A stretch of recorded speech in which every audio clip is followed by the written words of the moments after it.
할렐루야. 우리 옆 사람께 인사 나누겠습니다. 아버지 집에 잘 오셨습니다. 감사합니다. 가슴에 손을 얹고 저를 한번 나 입술의 모든 말과 마음의 묵상이 주님께 온전히 연락되기를 원합니다. 아멘. 나의 입술의 모든 말과 나의 마음의 묵상이 주께 연락되기를 원하네. 아멘. 하나님의 자녀이기 때문에 그래. 내가 이 땅 가운데 성공하고 많은 것을 누리기 때문에 그런 것이 아니라 하나님 아버지의 자녀이기 때문에 내 입술의 모든 말과 마음의 묵상이 주님 앞에 하나라도 떨어지지 않고 온전히 연락되는 줄 믿습니다. 세상을 움직이는 100가지의 법칙이라는 책이 있습니다.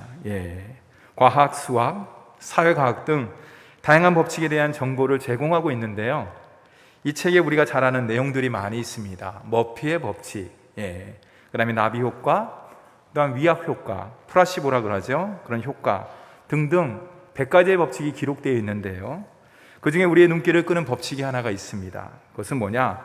몰락의 법칙이에요. 몰락의 법칙. 뭐라고요? 몰락의 법칙. 이는 승리의 법칙에 반대되는 개념이라고 할 수가 있는데요, 한 위대한 인물이나 기업, 국가 승승장구하면서 잘 되는데 왜 갑자기 몰락했을까? 그 공동점은 과연 무엇일까? 그 원인은 무엇일까? 그 법칙 가운데 나와 있는 내용 중에 하나가 뭐냐면 승리에 대한 도취다. 그렇죠.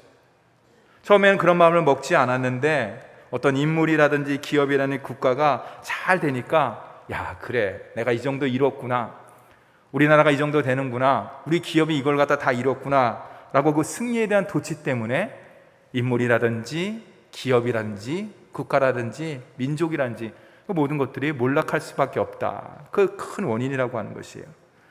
성경에서도 승리에 대한 도취된 사람이 한 사람 나오고 있습니다. 오늘 말씀의 주인공인 다윗입니다. 성경은요, 그 승리에 대한 도취를 뭐라고 정의를 내리고 있느냐? 성경적으로 이야기한다면 교만이에요. 교만. 승리의 도취를 다른 말로 성경적으로 풀으면 교만이라고 할 수가 있습니다. 그래서 우리가 잘 아는 잠언 기자는 이렇게 이야기하고 있습니다. 교만은 패망의 선봉이며 넘어짐의 앞잡이다 라고 이야기를 하고 있죠. 다윗이 그런 삶을 갖다 마지막에 말년에 살게 되었는데요, 다윗이 누구인가? 그 출생은요, 이세의 8번째 형제 중에 막내로 태어났습니다. 오늘날 막내는 어떻습니까? 사랑받고 귀여움받고 아주 많은 가정에 정말 보물단지라고 할 수가 있죠. 그러나 그 당시에 막내는 좀 그렇지 않아요. 장자 차자 외에 막내는 좀 그랬습니다. 사무엘이 이세의 아들을 다 부릅니다. 그래서 이세의 아들이 다 옵니다. 근데 하나님께서 선택한 아들이 없어요. 그래서 사무엘이 이세에게 물어봅니다. 당신의 아들이 이게 답니까? 그랬더니 막내가 있는데 사무엘님 신경 쓰지 않아도 됩니다. 그 아들은 지금 목동 밖에 나가서 들에서 양을 치고 있습니다. 얼른 빨리 데리고 오십시오 라고 사무엘이 이야기를 하고 있지요. 그만큼 막내로서 다윗은 가정에서 철저하게 버림받고 배제된 인물이라고 할 수가 있습니다. 그가 어려서부터 양치기를 했지요. 들에 나가서 양을 치면서 시를 쓰고 다양한 시편들이 기록되어 있지 않습니까? 그리고 하프를 연주하기를 좋아한 음악가라고 할 수가 있어요. 더 나아가서 사울이 하나님을 등지자 사울 왕에게 뭐가 들어옵니까? 악신이 들어온 거야. 하나님의 영이 떠나면 그 마음 가운데 자리가 비어 있거든요. 그 자리가 빈 마음 가운데 악한 영들이 들어올 수밖에 없는 것이에요. 그럴 때 못합니까? 사울이 어떻습니까? 막 어려움을 겪고 있지요. 그럴 때 다윗이라는 청년이 와서 하프를 갖다 드르릉 기자 그 악신이 떠나가는, 요즘 말로 이야기하면 음악 치료사라고 할 수가 있지요. 그의 주특기가 뭡니까? 사무엘상 17장의 말씀에 보면은 그 큰 골리앗을 맞이해서 어떻습니까? 물매를 갖다 휙 던져갖고 한 번에 맞춰갖고 이마에 맞춰갖고 쓰러뜨리지 않습니까? 요즘 말로 이야기하면 스나이퍼, 저격병 수준인데 최고 특 A급의 저격병이라고 할 수가 있지요. 그럼에도 그의 인생은 정말로 드라마틱하고 신묘막측하고 다이나믹한 인생을 삽니다. 아까 얘기했듯이 20대는요 어떻습니까? 장인, 그렇죠? 사울 왕이에요. 왕에 의해서 어떻습니까? 10년 동안 도피 생활, 쫓기는 생활을 다윗이 했다고 할 수 있죠. 얼마나 그 생활이 힘들었으면은 벼룩 같은 나, 죽은 개 같은 나를 갖다 이렇게 이야기하십니까? 그럴 정도로 너무나 힘들었던 것을 성경의 곳곳에 볼 수가 있습니다. 어떤 경우에는 다윗이 살기 위해서 아기스 왕 앞에서 가서 침을 질질 흘리면서 미친 척까지 하면서 생명을 구한 모습도 성경에 기록이 되어 있지요.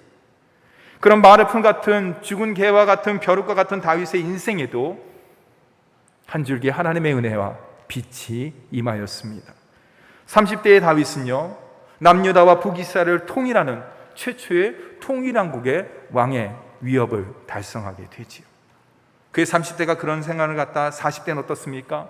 가는 곳곳마다 전쟁에서 백전백승, 승리를 거두는 것이에요. 그래서 오늘 말씀에도 나와 있지만 단에서부터 부엘세바까지 2절 말씀에 보면은 전국의 큰 영토를, 지금의 이스라엘 나라가 바로 다윗이 회복한 영토라고 할 수가 있지만 큰 영토를 이루었고 확장했습니다.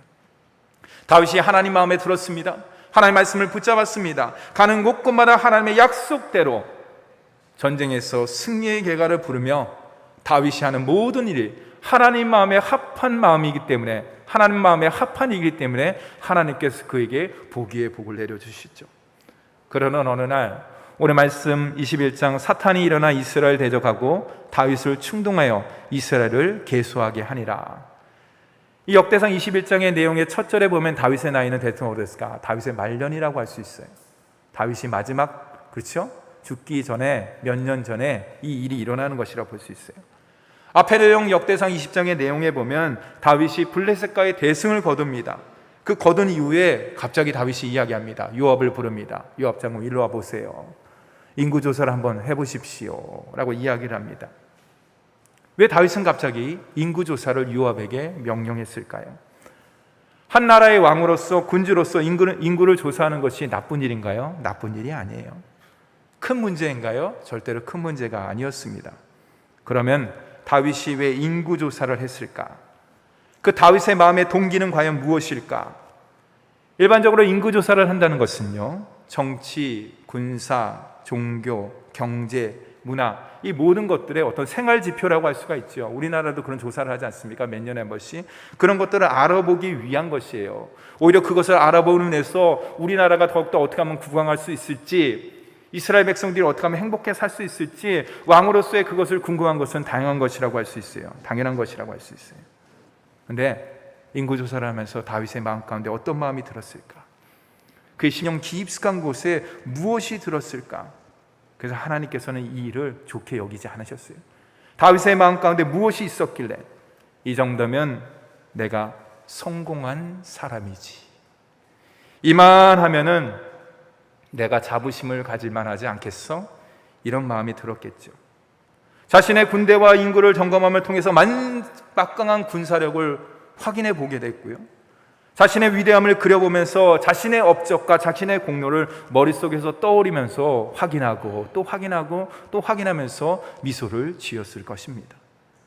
하나님의 종으로서의 모습은 다 사라지고 이스라엘의 제왕으로서 제 자신뿐만 아니라, 다윗 자신뿐만 아니라 이스라엘 백성들에게, 더 나아가서 주변 국가들로부터 그런 제왕이라는 호칭을 듣고 싶지 않았나 우리는 상상해 보게 됩니다. 다윗의 인구제사를 통해서 우월감과 자만심과 명예욕이 그 마음 깊숙한 곳에 솟구치지 않았나 보게 됩니다. 사랑하는 성도 여러분, 다윗만 그런가요? 여러분, 성경이 말하는 교만이란 것이 과연 무엇일까요? 교만의 중심에는 무엇이 있을까요? 그 교만의 결과는 무엇일까요? 교만은요, 하나님을 대적하는 것이에요. 교만의 마음 중심에는 어떻습니까? 언제나 하나님이 아닌 내가 자리 잡고 있다는 사실이에요. 내 마음 가운데 내가 자리 잡으면 내 생각과 내 경험과 내 노력과 내 모든 업적들이 마음 가운데 있으면은 하나님께서는 자연히 내 마음의 중심이 아닌 변두리로 가게 되는 것이에요.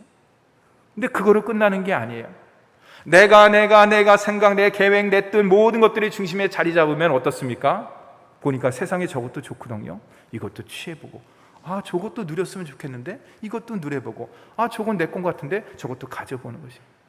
그럼 내 마음의 중심 가운데 나의 자아뿐만 아니라 세상의 모든 것들을 가르침으로 하면서 하나님의 모든 것들은 내 마음의 중심이 아닌 변두리로 나가게 되는 것이에요. 이 마음이 바로 하나님을 대적하는 마음이라고 할 수가 있는 것이죠. 그렇기 때문에 우리 하나님께서는 그것을 가장 싫어하십니다. 왜 그럴까요? 저와 여러분을 하나님의 형상대로 지음받았기 때문에. 하나님의 형상대로 지음받았지만 아담과 하와의 원죄로 말미암아서 우리는 날마다 순간순간마다 선하고 하나님께서 원하시는 생각보다는 어떻게 하면 이렇게 살 수 있을까? 별로 좋은 생각들을 하지 않는 것이에요. 왜 그러나 우리 마음 가운데 우리 심령 깊숙한 곳에 나도 모르는 영적인 죄악의 DNA가 흐르고 있기 때문에 그런 것이에요.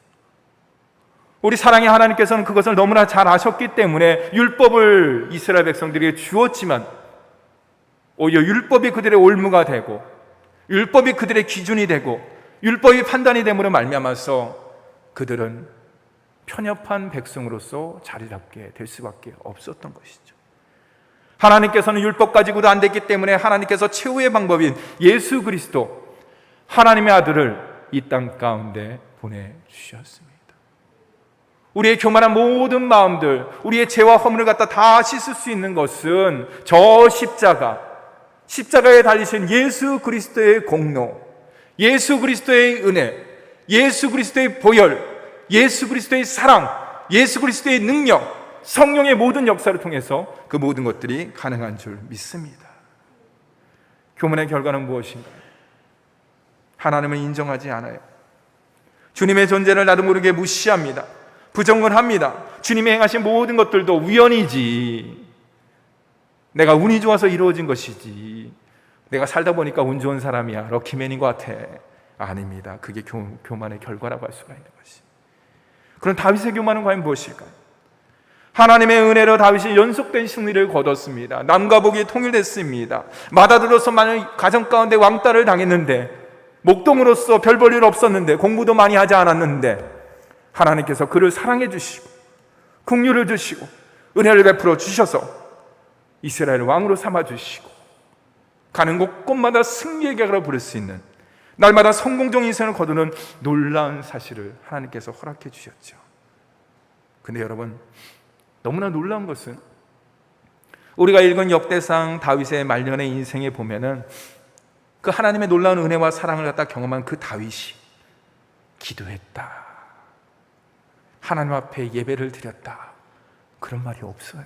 말년에. 그 이전에는 어떻습니까? 30대에 왕성하고 40대에 왕성한 나이 때는 하나님, 제가 올라갑니까? 하나님, 전쟁을 치룰까요? 하나님, 말씀해 주세요. 주님, 지혜 주세요. 기회를 주세요. 라고 가는 곳곳마다 마치 영적 어린아이처럼 하나님께 매달리면서 하나님의 뜻을 구했는데, 오늘 말씀 가운데는, 아니 그 이전에는, 다윗의 말년의 인생에는 다윗이 기도하고 예배드렸다는 것이 기록이 되어 있지 않아요.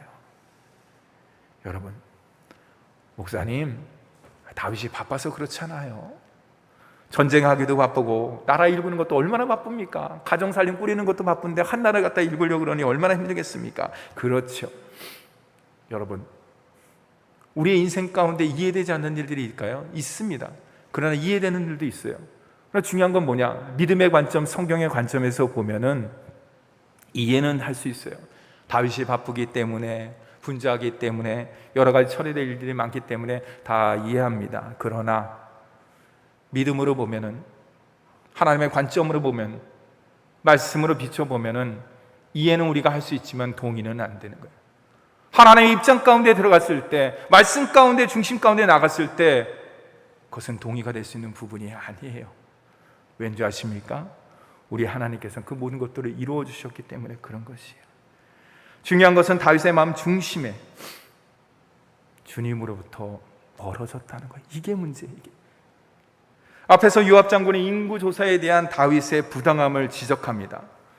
근데 다윗은 그 얘기를 쭉 듣고 나서 뭐라고 생각했을까요? 내 생각이 더 좋아. 내가 결정했는데 누가 말리겠어. 이스라엘은 내가 책임져. 걱정하지 마, 요압 장군. 이스라엘 나갈 방향 또한도 다 이미 내가 잔뼈가 굵잖아. 20대에서부터 쫓겨다니고 30대 전쟁 충분히 치르고 40대에 승승장구가 있잖아. 그렇죠. 다윗 같은 인생이 어디 있습니까? 우리가 인생을 살펴보더라도 정말로 잔뼈가 굵은 인생이라고 할 수 있어요. 이 정도 되면 인생에 나갈 방향이라든지 목표라든지 모든 것들을 갖다 나름대로 정해더라도 성공적인 인생을 살 수 있는, 박수치면서 그럴 수가 있는 것이에요. 그런 다윗은 그렇게 생각했어요. 그러나 여러분, 교만은 무서운 것이 무엇이냐? 지난날에 하나님의 자녀로서 받았던 모든 은혜를 다 망각하게 만들고, 그게 사탄의 계략이고 어둠의 세력들의 전략이라고 할 수가 있어요. 지금까지 지내온 것 모든 것이 주님의 그 크신 은혜라는 찬송가의 가사, 그 모든 것들을 다 망각시켜버리는 거예요. 십자가를 바라볼 때 눈물이 나지 않습니다. 내 가슴이 냉랭합니다. 찬송가를 부를 때 이 가사의 내용, 모든 것들이 신앙의 선조의 가사뿐만 아니라 나의 삶의 고백이고 나의 진정한 모든 것들이 되어야 되는데, 어느 순간서부터 십자가를 바라볼 때 눈이 똘망똘망하고 말씀을 들어도 귀에 들어오지 않고 예배를 드리는데 냉랭하고, 그런 모습들을 볼 수가 있는 것이에요. 목사님, 그게 교만한 모습인가요? 저는 말씀드릴 수는 없지만 분명한 것은 우리가 그 모든 것들이 바로 하나님과 멀어졌다는 사인인 것을 우리 주님께서, 우리 사랑의 주님께서 우리에게 전달해 주시는 것이에요. 깨닫게 해주시는 것이에요. 여러분, 영국 경원에 이런 말이 있습니다. 임금이 길을 잃고 헤매면 백성들이 그 대가를 치른다. 임금이 방에 나갈 방향을 갖다 잃어버리면, 헤매면은 백성들이 그 대가를 치른다는 거예요. 오늘 말씀 가운데 그대로 나온 것이에요. 다윗이 죄와 허물로 인해서 교만죄를 갖다 저지르자 어떻습니까? 7만 명의 순수한 이스라엘 백성들이, 그들은 죄인이 아니에요. 거기에는 분명히 남녀노소 모든 사람들이 포함됐을 것입니다. 그들이, 주님께서 내가 7만 명을 죽여야 되는데 3일 동안 죄가 좀 죄질이 좀 있는 애들, 좀 허물이 있는 애들 내가 골라서 주겠다, 그런 내용 없어요. 그냥 죽은 거예요. 뭡니까? 왜 그렇습니까?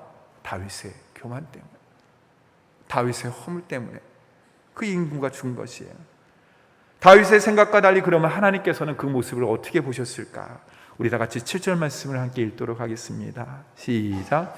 하나님이 이를 악하게 여기사 이스라엘을 치셨다. 이스라엘을 쳤다는 것이에요. 제가 밑줄을 쫙 껐습니다. 악하게 여기사. 왜요? 신명기 17장 말씀에 보면은 하나님께서 모세에게 너희들이 가나안 땅에 들어가고 나라를 이루고 왕을 세울 텐데 이러면 이렇게 하면, 우리 주님께서는 이걸 다 하셨어요. 너희들이 가나안 땅에 들어가면 만왕의 왕이시며 만유의 주가 되시는 하나님만 섬기는 것이 아니라 두 마음을 품고 우상을 섬김으로 말미암아서 우리도 왕을 좀 주세요. 사무엘에게 얘기합니다. 우리의 왕은 만왕의 왕이시고 만유의 주시는 하나님이신데 왜 왕을 요구합니까? 아니에요. 하나님은 눈에 보이지 않잖아요. 우리는 하나님 말씀을 다 받을 수 없잖아요. 선지자를 통해서, 사무엘을 통해서, 선지자를 통해서, 사무엘을 통해서, 아니면 율법학자를 통해서, 말씀학자를 통해서 우리가 하나님 말씀 전달하는 거 싫어요. 그냥 눈에 보이는 왕을 세워갖고 하나님께서 그에게 임하면 그를 통해서 우리가 듣기를 원합니다. 그렇죠. 말은 거창하고 말은 좋습니다. 말은 옳습니다. 그러나 그들의 마음 가운데는 그렇지 않아요. 성경이 뭐라고 이야기하느냐? 신명기 17장 왕에 대한 내용에 대해서 이야기를 하고 있는데요, 제가 20절을 읽겠습니다. 그의 마음이 그의 형제 위에 교만하지 아니하고 이 명령에서 떠나 좌로나 우로나 치우치지 아니하리니 이스라엘 중에서 그와 그의 자손은 왕 위에 있는 날이 장구하리라. 이 말은 뭐냐? 왕을 세우되 이런 것들을 갖다 지키게 해라. 근데 문제는 뭐냐? 교만하지 않게. 그래서 이 법을 갖다 지켜야 되는 거야. 망령되지 않게, 하나님의 명령을 떠나지 않게 하기 위해서 이렇게 하는 거야. 이 말은 역으로 이야기 뭡니까? 너희들의 왕이 교만할 수 있다는 것이에요. 하나님의 명령을 떠날 수 있다는 것이에요. 우리 주님께서는 그 모든 것들을 다 하셨어요. 그런데 다윗은 그것을 어기신 것이에요. 하나님의 주권에 대한 명백한 도전이라고 할 수가 있는 것이죠. 그러나 여러분, 다윗의 위대함은 다른 데 있는 것이에요. 그가 죄와 허물의 모든 연약함을 갖다 보였지만 어떻습니까? 그가 오늘 말씀 가운데 보면 하나님 앞에서 회개를 하는 것이에요. 즉시 깨달아서 반응을 합니다. 다 같이 8절 말씀을 함께 읽도록 하겠습니다. 8절 말씀입니다. 시작. 다윗이 하나님께 아뢰되 내가 이 일을 행함으로 큰 죄를 범하였나이다. 이제 간구함나니 종의 죄를 용서하여 주옵소서. 내가 심히 미련하게 행하였나이다 하니라. 아멘. 회개한 다윗을 향해서 하나님께서 선택권을 주십니다. 세 가지를 선택해라. 첫째, 3년 기근. 석 달 적에게 쫓길 것이다. 마지막에 3일 전염병. 근데 이 3일 전염병이 무서운 것이에요. 그것으로 인해서 몇만 명이 죽습니까? 7만 명의 소중한 목숨들이 죽어가는 거예요. 다윗의 교만으로 말미암아서 7만 명 국가적 재앙이 일어나는 거예요. 그의 마음이 어땠을까요? 한없이 슬프고 아프고 통곡했을까요? 아니요, 말로 표현할 수 없을 거예요. 다윗은 국가적 재앙을 통해서 다윗은 이 백성의 죄가 아닌 제가 고만했어, 제가 허물이 있어서 죄를 지었는데 왜 저 자신에게 벌을 갖다 주지 않습니까? 라고 주는 다윗은 하나님께 간절히 매달리면서 기도했습니다. 여러분, 다윗과 하나님과의 관계를 어떻게 회복했을까요? 이런 상황 가운데 있을 때 다윗은요, 자기 자신의 죄와 허물로 인한 문제를 세상 가운데 가지고 나가지 않았어요. 누구에게? 하나님께 가지고 나간 거예요. 여러분, 세상 사람과 하나님의 자녀의 가장 큰 차이점이 뭔지 아십니까? 우리가 뭐 신앙생활한다, 여러 가지 말씀을 읽는다, 그런 것도 있는데 중요한 건 뭐냐? 우리의 모든 죄와 허물의 문제의 해결은 세상이 해결해 줄 수 없는 것이에요. 오직 하나님 앞에 가지고 나갔을 때, 주님 앞에 무릎을 꿇었을 때 그 모든 것들이 해결되고 회복되는 줄 믿으시기 바랍니다. 회복의 역사는요, 회복의 시작은요, 무릎 꿇음으로부터, 하나님께 나아감으로부터 이루어지는 것이 바로 다윗의 위대함이 여기 있었던 것이에요. 우리도 마찬가지예요. 삶의 순간순간마다 어려움을 겪습니다. 죄와 허물이 있습니다. 그럼에도 불구하고 그것을 깨닫는 것은 바로 하나님의 은혜라고 할 수가 있고, 바로 회개하는 용기라고 할 수가 있는 것이죠. 그럼 회개란 무엇인가? 화면을 좀 띄우시기 바랍니다. 함께 읽겠습니다. 시작. 하나님과의 관계를 다시 회복하고자 하는 거룩한 영적인 갈망입니다. 내가 죄를 지었어요. 내가 허물이 있습니다. 그걸 나도 잘 알고 있습니다. 그러면서 하나님과의 관계가 점점 멀어질 수가 있습니다. 회개란 무엇이냐? 무릎 꿇으란 무엇이냐? 하나님 앞에 나아가는 것이란 무엇이냐? 하나님과의 관계를 다시 회복하고자 하는 갈망이에요. 갈망. 영적인 갈망이에요. 영적인 갈망. 영원한 소망이라고 할 수가 있는 것이고, 거룩한 바람이라고 할 수가 있는 것이요. 이것이 나로부터 나오는 것이냐? 그렇지 않아요, 여러분. 성령께서, 말씀이 나를 붙잡아 주시기 때문에 그런 것이에요. 아까 앞에서 얘기했듯이 우리가 21장 1절 말씀에 보면 사단이 일어나서 다윗의 마음을 갖다 격동합니다. 충동시킵니다. 그래서 인구조사를 하고 있어요. 그런데 하나님께서 심판을 통해서, 하나님께 나아감을 통해서 하나님께서 그에게 은혜를 베풀어 주시는 것이에요. 사랑하는 효전교회 성도 여러분, 우리가 이 땅 가운데 죄와 허물의 삶을 살 수가 있습니다. 그럼에도 우리가 꼭 붙잡아야 되는 것은 무엇이냐?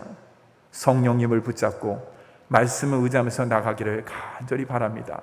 그랬을 때 주님께서 우리를 회복의 새로운 역사로 이끌어주는 줄 믿으시기 바랍니다.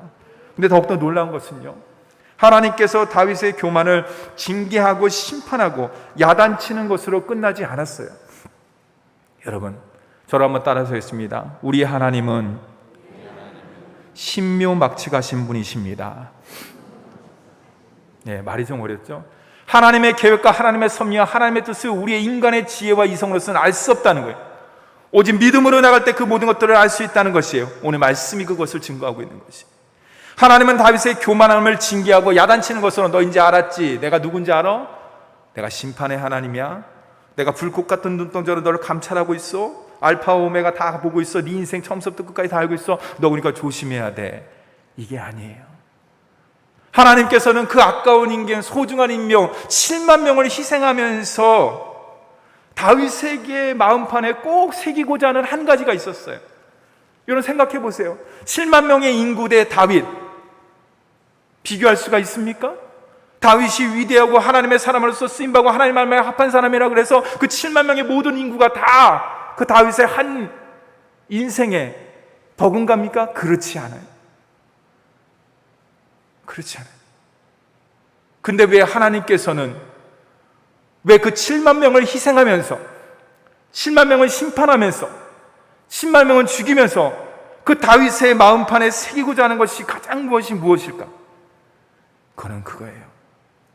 하나님의 위로와 하나님의 사랑과 하나님의 은혜와 하나님의 계획을 알리고자 하신 것이라고 할 수가 있는 것이에요. 다 같이 18절 말씀을 함께 읽도록 하겠습니다. 시작. 여호와의 천사가 갓에게 명령하여 다윗에게 이르시기를 다윗은 올라가서 여부스 사람 오르난의 타작마당에서 여호와를 위하여 제단을 쌓으라 하신지라. 아멘. 여부스 사람 오르난의 타작마당에서 제단을 쌓아라, 예배를 드려라, 이 말이죠. 여러분, 어디에? 오르난의 타작마당, 여부스 사람. 이건 어디입니까? 하나님이 정하신 곳이에요. 이곳은 어디입니까? 그 옛날 수천 년 전에 하나님께서 아브라함을 택하여 불러주시사 열국의 아버지로 세우기 위해서 마지막 테스트, 창세기 22장에 내 아들을 번제로 드려라. 그곳이 바로 여기에요. 하나님께서 정하신 곳이라고 할 수가 있는 것이. 야곱의 고향을 떠나서 외롭습니다. 고통스럽습니다. 돌베개를 제단을 삼아서 기름을 붓고 예배드렸던 것이 무엇이냐? 바로 이곳이라고 할 수가 있는. 수천 년 동안, 아니 창세서부터 지금까지, 아니 앞으로의 모든 것들도 하나님께서 예배하신 곳을 정하셔요. 우리 주님께서. 사는 성도 여러분, 그럼 우리 삶 가운데 하나님께서 예배받기를 원하시는 곳은 어디인가요?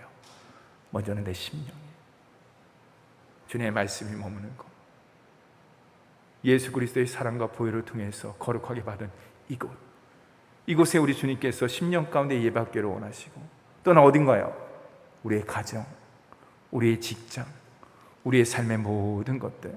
아, 목사님 걸어다니면서 예배드릴 수 있습니까? 걸어다니면서 예배드릴 수 있어요.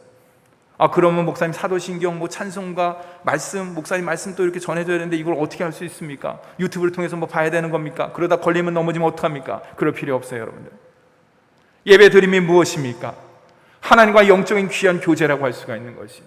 하나님께서 우리의 마음과 모든 것들을 다 아시기 때문에 우리의 마음이 하나님께로 향하면 그 모든 삶이 예배하는 삶인 줄 믿으시기 바랍니다.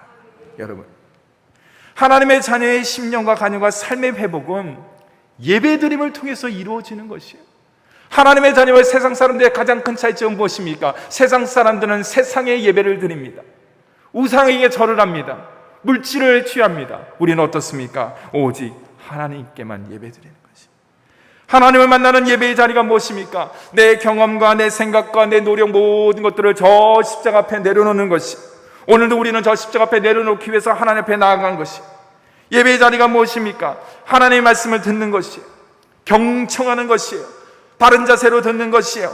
그리고 주님 가르쳐 주시옵소서. 내가 일주일 삶을 살아야 되는데 어떻게 바라보며 무엇을 생각하며 어디로 나가야 될지 주님 가르쳐 주시옵소서. 지도와 편달을 가르쳐 주시옵소서. 영적인 지도와 편달을 가르쳐 주시옵소서. 이게 바로 예배의 자리. 여러분, 그래서 예배 시간은 영적 긴장감이 있을 수밖에 없어요. 우리가 스포츠 TV를 본다든지 연애 프로그램을 본다든지 그런 게 아니에요. 소파에 누워서 보는 것이 아니에요. 정장을 입고 깨끗한 옷을 입고 하나님 앞에 나아갈 때 머릿속부터 발끝까지 우리가 준비하면서 나가는 거예요. 왜냐? 하나님은 영이시기 때문에. 영적 긴장감, 영적 깨달음을 통해서 나아갈 때 그 예배가 하나님께서 받으시는 예배가 되는 거예요. 그냥 아무거나 생각하고 아무거나 준비하고 나간다 그래서 되는 게 절대로 아니에요. 여러분, 그렇지 않습니까? 우리가 내일은 거룩한 주일인데 하나님 무슨 옷을 입을까요? 어떻게 준비할까요? 어떤 마음을 먹을까요? 헌금은 어떻게 드릴까요? 예배는 어떻게 드릴까요? 말씀은 어떻게 대할까요? 주님 앞에 나아가는 그 모든 것들이 예배의 준비하는 모습이라고 했어요. 예배가 잘못되면 어떻습니까? 우리 인생의 모든 것들이 흐트러지는 거예요. 예배는 축복의 통로이자 나의 영적인 것들을 갖다 점검하는 귀한 자리고, 더 나아가서 세상의 죄악들을 막아주고 물리칠 수 있는 귀한 자리가 바로 이 자리라고 할 수 있어요. 많은 이들은 인생을 바르게 살기를 원합니다. 바르게 선택하고 바른 삶에 집중을 합니다. 우리가 요즘 말로 얘기하면 선택과 집중이에요. 그런데 여러분 잘 보세요. 세상의 선택과 집중은요, 한계가 있어요. 왜냐하면 다양한 방법을 제시합니다. 이렇게 하면 잘 살 수 있습니다. 이렇게 하면 행복한 삶을 살 수 있습니다. 그러나 중요한 것은 뭐냐? 우리의 바른 선택과 집중에 대한 정답은 세상 가운데 있지 않다는 것이에요. 오직 만왕의 왕이시며 만유가 주가 되시고 우리를 만드시고 끝까지 인도하시는 우리의 영적 아버지 되시고, 누구보다도 그 누구보다도 저와 여러분의 가장 행복하기를 원하시는 그 아버지께 집중할 때, 그 아버지께 나아갈 때, 그 아버지께 무릎을 꿇을 때, 그 아버지께 모든 것들을 구할 때 저와 여러분의 모든 인생은 바른 선택이고 바른 집중으로 연결된다는 사실입니다. 사랑하는 성도 여러분, 영과 진리로 예배드린다는 것이 과연 무엇일까요? 영과 진리로 예배드린다는 것은 세상에 그 어떤 것을 가지고 나가는 것이 아니에요. 주님 앞에 나갈 때 오직 예수 그리스도, 오직 십자가, 나의 지금까지 나된 것은 모든 것이 하나님의 은혜입니다. 지금까지 지내온 것 찬송가의 가치는 하나님의 은혜라는 것을, 그 하나님의 은혜와 하나님의 섭리와 하나님의 능력을 갖다 붙잡으면서 그것을 의지해서 나갈 때, 그게 바로 영과 진리를 예배드리는 하나님의 귀한 자의 모습이고, 그럴 때 우리 주님께서 저와 여러분의 머리서부터 발끝까지 모든 것들을 들어 응답해 주시고 역사해 주시는 줄 믿으시기 바랍니다. 여러분, 출애굽기에 보면은 패스 오브 데이, 말이 좀 어렵죠? 유월절 아시죠? 넘어갔다는 것이에요. 월담했다는 것이에요. 여러분, 그것이 단지 이스라엘 백성들의 수천 년의 역사 가운데 기억되는 것이 아니라 오늘 우리의 삶 가운데, 우리의 심령과 가정과 삶 가운데 모든 위기가 있습니다. 문제가 있습니다. 어려움이 있습니다. 힘든 것들이 있습니다. 그 모든 것들을 유월하고 넘겨버릴 수 있는 것, 뒷방으로 다 듣는 게 아니에요. 나중에 해결해야지, 그런 것이 아니에요. 그 모든 것들을 넘고 또 넘을 수 있는 것은 바로 하나님의 그 크신 은혜인 것을 꼭 깨닫고, 그 하나님의 은혜와 사랑은 오직 예배자를 통해서, 영과 진리로 드리는 예배를 통해서 임한다는 것을 꼭 기억하시기 바랍니다. 오늘 말씀의 제목이 무엇입니까? 다윗, 예배로 회복되다는 것이에요. 다윗의 그 심령, 사탄의 어둠의 세력대에서 충동된 그 모든 것들이 온전히 회복할 수 있는 것은 세상의 그 어떤 것이 아니에요. 영적인 것으로만 회복될 수가 있는 것이에요. 왜냐? 우리는 하나님의 영적인 사람이기 때문에 성령으로 회복될 수 있고 예수 그리스도의 보혈과 은혜로 회복될 수가 있는 것이에요. 하나님의 사랑으로 회복될 수가 있는 것이에요. 그것을 경험할 수 있는 것은 말씀을 통해서, 예배를 통해서, 주님 앞에 나감을 통해서, 무릎 꿇음을 통해서, 하나님의 은혜를 구함을 통해서 그 모든 것들이 회복된다는 것을 꼭 기억하시고, 이번 한 주간도 심령과 가정과 삶 가운데 하나님, 혹시 나의 무너진 재단이 있다 그러면, 예배 재단이 있다면, 말씀에 무너진 재단이 있다 그러면, 기도에 무너진 재단이 있다 그러면, 영적인 무너진 재단이 있다 그러면 주님 쌓게 하여 주시옵소서. 내가 쌓는 것은 힘듭니다. 성령의 도움과 말씀의 의지함을 통해서 그 모든 것들을 쌓고 한 주간 동안도 주님의 은혜 가운데 승리하는 저와 여러분이 되기를 간절히 바랍니다. 기도하겠습니다.